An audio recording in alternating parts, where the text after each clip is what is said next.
Embora seja superestimada a suposta obediência do eleitorado pentecostal, isto é, embora haja muito de mistificação na ideia de que esse rebanho religioso converte-se facilmente num rebanho eleitoral a cada eleição, o fato é que atualmente sua força eleitoral, além de permitir a formação de bancadas religiosas nos legislativos, pode decidir eleições majoritárias. Os partidos e candidatos que não levam em consideração os grupos religiosos em seu discurso e estratégia eleitoral correm sério risco de se complicarem ou se inviabilizarem eleitoralmente, atualmente.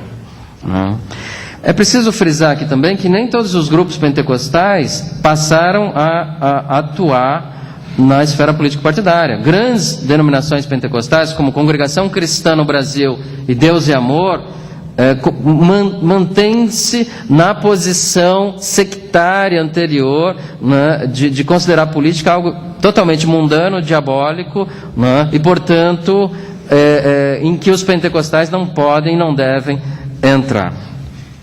E também há resistências internas na própria Assembleia de Deus e em outras igrejas, né, que não querem misturar igreja, Estado, religião e política. As candidaturas de políticos evangélicos são as mais capazes de mobilizar o eleitorado evangélico, mas mesmo nesses casos, esse eleitorado não vota em bloco. Apesar de dividido, tem elevado poder de fogo. Vou dar um exemplo. Nas eleições presidenciais de 2002, Antony Garotinho, presbiteriano, e que transita por todo o campo pentecostal, ex-governador do Rio de Janeiro, por sorte, né, dos cariocas, fez tudo o que pôde para conquistar o voto de seus irmãos de fé. Um survey nacional revelou que nada menos que 51,3% dos evangélicos, ou seja, a metade dos evangélicos no Brasil, votou em Garotinho no primeiro turno. Mas apenas 6% dos católicos votaram no Antony Garotinho. Ou seja, houve uma clivagem religiosa radical. Por quê? Porque ele instrumentalizou eleitoralmente a sua identidade religiosa, inclusive nos programas eleitorais na TV e no rádio. Talvez com isso ele conseguisse chegar ao segundo turno, quase conseguiu, mas ele inviabilizaria, se chegasse ao segundo turno, completamente a sua candidatura, por conta dessa clivagem religiosa. A Marina Silva, evangélica de carteirinha, missionária da Assembleia de Deus, adotou uma postura completamente diferente em 2010. Ela apostou tudo na laicidade, justamente por fazer parte de um grupo religioso minoritário relativamente sectário no Brasil, né? Então ela adotou uma estratégia diferente, mas não teve o mesmo apelo para o eleitorado evangélico e nacional que seguiu essa polarização entre PT e PSDB. Não. Mas os evangélicos têm o sonho de eleger um presidente da República evangélico. Eles acreditam que o país será abençoado por ser governado por um homem temente a Deus. Os evangélicos têm participado também, sobretudo os pentecostais, tentando influenciar as eleições majoritárias, inclusive para presidente da República. Vou dar um exemplo.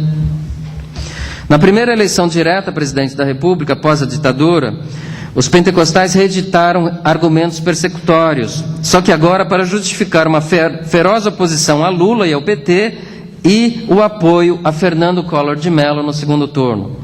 Líderes pentecostais convenceram-se de que havia um conluio entre o candidato petista, seu partido e o clero católico para acabar com a liberdade religiosa dos evangélicos. Sua liberdade religiosa estaria duplamente ameaçada por uma inusitada dobradinha entre comunismo e catolicismo, teologia da libertação, forjada pela aliança infernal do Partido dos Trabalhadores e seu candidato com a Igreja Católica. Arregimentados por um alastrado e desmedido temor da implantação de um regime comunista por um governo petista católico, queria persegui-los e transformar seus templos em creches, escolas e supermercados, mobilizaram suas bases no país para apoiar Collor e demonizar seu adversário no segundo turno das eleições presidenciais de 1989. Mais uma vez, sua arregimentação e sua mobilização político-religiosa apoiava-se no temor de perder a liberdade religiosa. E, novamente, para esses religiosos, a Igreja Católica, agora aliada a um governo petista comunista, iria discriminá-los. Vocês percebem que a disputa, né, com a Igreja Católica e o temor desses religiosos em relação à Igreja Católica, a religião dominante, que em boa parte do século XX procurou cercear o crescimento dos adversários, procurou estabelecer privilégios, assegurar privilégios para si próprios, mas estava sempre em vista desses pentecostais como algo que poderia cercear radicalmente a sua liberdade religiosa. Inclusive isso no finalzinho do século XX, em que, de fato, era um período em que a liberdade religiosa, o próprio pluralismo religioso já estavam se consolidando para valer, mas eles tinham todas essas perspectivas conspiratórias fortemente presentes. A oposição política pentecostal ao PT avançou durante toda a década de 90. Em 94 e 98 apoiaram majoritariamente a candidatura de Fernando Henrique Cardoso. Seu antipetismo só começou a arrefecer em 2002. No segundo turno, até a Igreja Universal do Reino de Deus aliou-se a Lula. E é uma aliada do governo Lula e agora da Dilma desde 2002. E o governo Lula, em seus 2 mandatos, efetuou aproximações, fez concessões e costurou alianças com diversos grupos evangélicos pentecostais no Brasil. Não é possível compreender essa instrumentalização religiosa da política sem compreender o outro lado, ou seja, a instrumentalização política da religião no Brasil. Eu vou falar rapidamente disso. No Brasil, a cada nova eleição, o apoio eleitoral das lideranças evangélicas e de seu rebanho religioso é requerido, cobrado, barganhado e disputado por candidatos a cargos legislativos e executivos de todas as colorações ideológicas, incluindo a maioria dos que concorrem à presidência da República. Fenômeno notório desde as eleições presidenciais de 1989.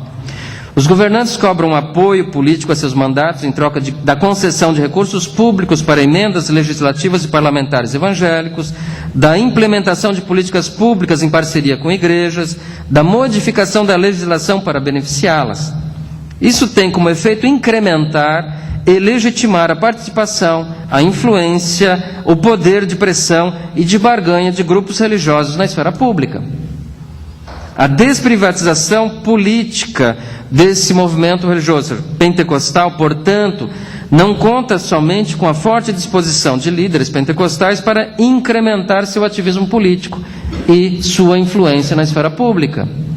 Vale-se também do denodado empenho de candidatos, partidos e governantes para enredá-los no jogo político partidário, nas relações de clientelismo, enfim, no sistema de representação político partidário brasileiro. Agora eu retomo a reação católica a esse ativismo político e midiático, também que eu acabei não comentando, não tem tempo, dos evangélicos pentecostais. O pontificado de João Paulo II favoreceu a ascensão de um clero e de grupos católicos política e teologicamente conservadores. Mas isso não acarretou a desmobilização política da hierarquia de grupos católicos no Brasil, e sim sua reorientação política. A defesa da moral cristã tradicional tornou-se prioritária, em detrimento do combate à política econômica dita neoliberal, à desigualdade social, à concentração de renda, de riqueza e da terra. A agenda política católica, focada na moralidade, passou a ter de enfrentar adversários agora fortalecidos por uma agenda ampliada dos direitos humanos, como os direitos reprodutivos e sexuais defendidos por feministas e homossexuais. Minorias que vêm ganhando espaço no Brasil, e não só no Brasil. Tanto que políticas discriminatórias e homofóbicas, antes mesmo de ser tanto que a defesa de políticas discriminatórias e homofóbicas, antes mesmo de ser derrotada no Supremo Tribunal Federal, recentemente, havia perdido terreno na sociedade brasileira, que nessa matéria específica, né, assumiu perspectiva secular e igualitária em curtíssimo espaço de tempo. Estamos fazendo referência aqui à união civil de homossexuais. A estratégia principal da cúpula eclesiástica católica para ocupar e influenciar a esfera pública é o lobby, junto às autoridades governamentais, parlamentares e judiciais. Exemplo, sobre seus 4 anos na secretaria da CNBB, Dom Dimas Lara Barbosa afirmou, entre aspas, no relacionamento com o governo e órgãos públicos tivemos grandes conquistas.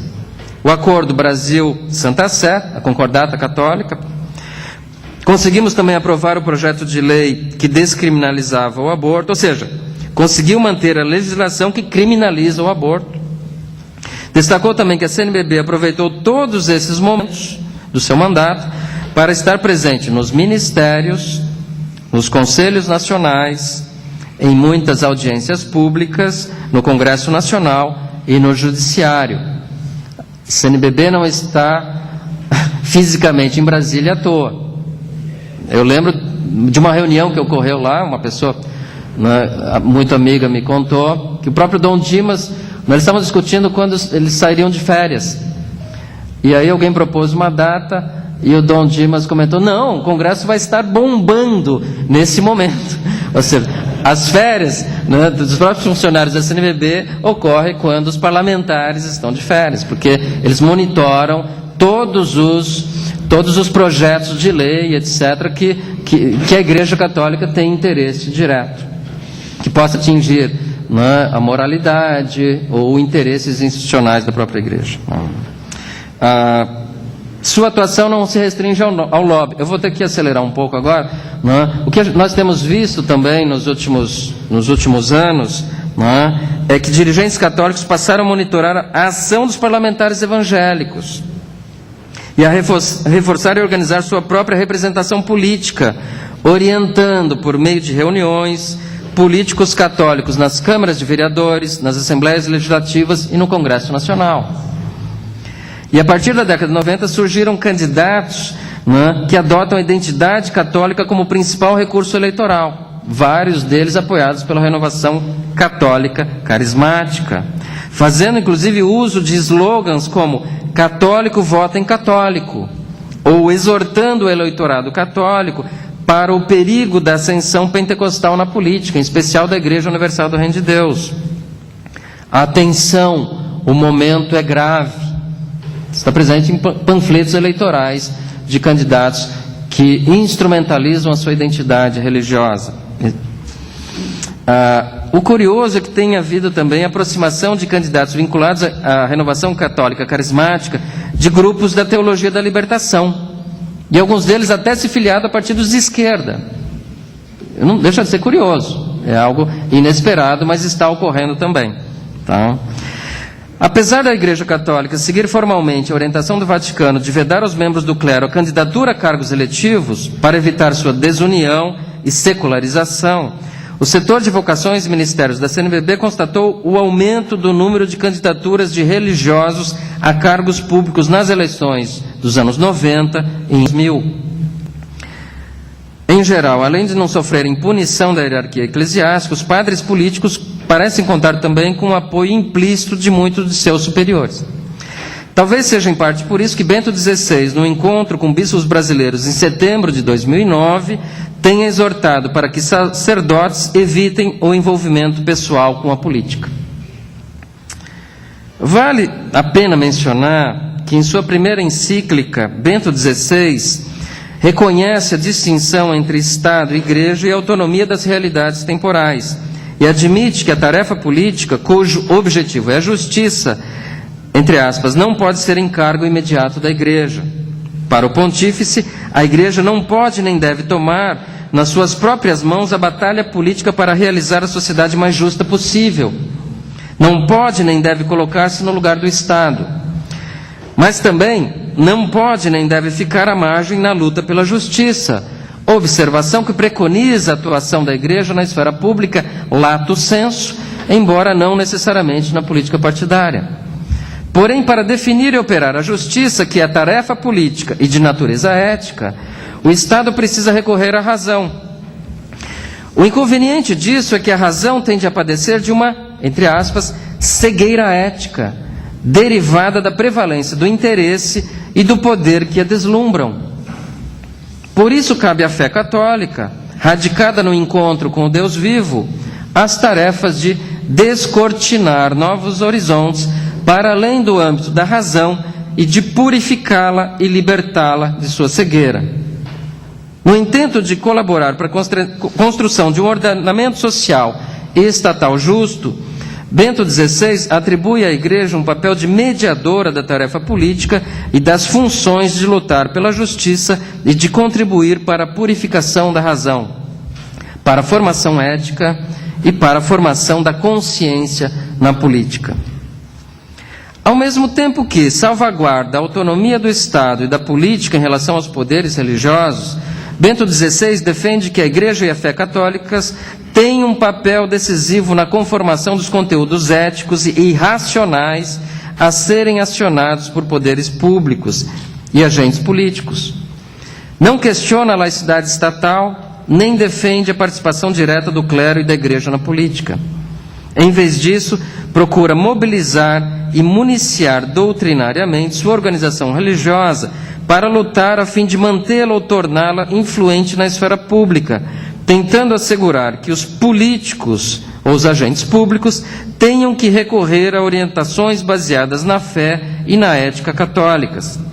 Tal perspectiva religiosa e institucional repousa numa crítica aos preceitos racionais e laicos do arcabouço jurídico-político do Estado e a razão científica, numa depreciação da modernidade e numa visão religiosa sentada na presunção da posse de uma fé, de uma razão, de uma ética e de uma moralidade superiores, porque divinamente inspiradas, capazes de purificar a política e de promover a construção de um ordenamento social e estatal justo.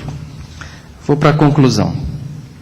As relações históricas entre Estado e igrejas no Brasil mostram que a separação republicana igreja-Estado não resultou de modo algum na privatização do religioso, nem muito menos na exclusão mútua entre religião e política. Pelo contrário, observa-se de um lado o recrudescimento da instrumentalização religiosa da política e da ocupação religiosa da esfera pública, como resultado, sobretudo, mas não só, da pluralização do campo religioso e do acirramento da concorrência religiosa entre evangélicos e católicos. De outro lado, avança a instrumentalização política da religião, sobretudo da pentecostal, promovida por partidos, candidatos e governantes. Vigora, pois, uma mútua instrumentalização do religioso e do político no país. O ativismo político desses grupos religiosos não se deve somente a disputas interreligiosas. Decorre também das várias frentes de luta que travam com setores laicos e religiosos da sociedade brasileira, ou mesmo laicistas, ensejadas pelo avanço da regulamentação jurídico-estatal sobre a vida privada e a intimidade, pela diversificação das identidades e pertenças culturais, pela consolidação de uma lógica pluralista e competitiva no plano cultural, e pela mobilização de grupos em luta por reconhecimento de seus direitos humanos, sexuais, sociais, culturais, reprodutivos, entre outros, e também em luta por agentes e entidades em defesa da laicidade estatal, em oposição aberta a quaisquer interferências religiosas na educação, na saúde, nas pesquisas científicas, nas políticas públicas e nos órgãos estatais. Tais lutas resultam igualmente da reação laica ao próprio ativismo político de católicos e evangélicos.